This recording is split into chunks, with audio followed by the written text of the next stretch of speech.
Magandang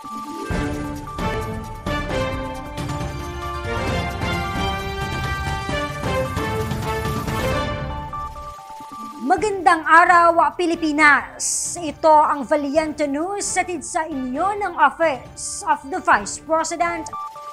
Patuloy ang pag-arangkada ng pagbabago, A Million Trees Campaign na isa sa mga flagship program ng OVP.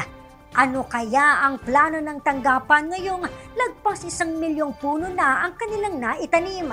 Ang kasagutan, alamin natin sa ulat ni Brian Latasa.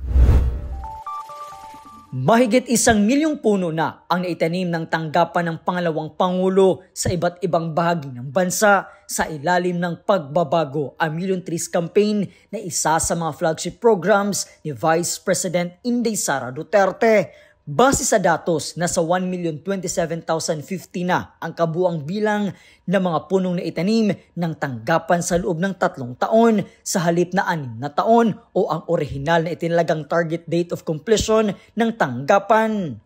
Pangunahing layunin ng Pagbabago Campaign ang paglaban di lamang sa deforestation at epekto ng climate change, ngunit ang pagsulong ng environmental stewardship sa mga Pilipino. Tutuloy kami sa pagtatanim, hindi kami titigil sa 1 milyon.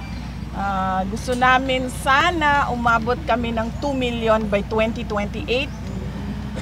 It is a dream, but anything na lampas 1 milyon, masaya na kami dahil ang target talaga namin na regalo para sa Pilipinas mula sa Office of the Vice President sa loob ng 6 na taon is 1 milyon. Pero dito ngayong umaga nagsimula ang pangarap namin para sa 2 milyong puno para sa Pilipinas. Mula po dito sa bayan ng Muhammad Azul Basilan, ako po si Brian Latasa, ang lahat para sa Diyos, bayan at sa bawat pamilyang Pilipino. Valiente News. Marami pang mga balita ang dapat abangan dito lamang sa Valiente News.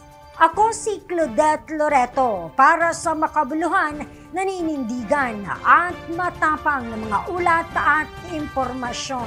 Maraming salamat.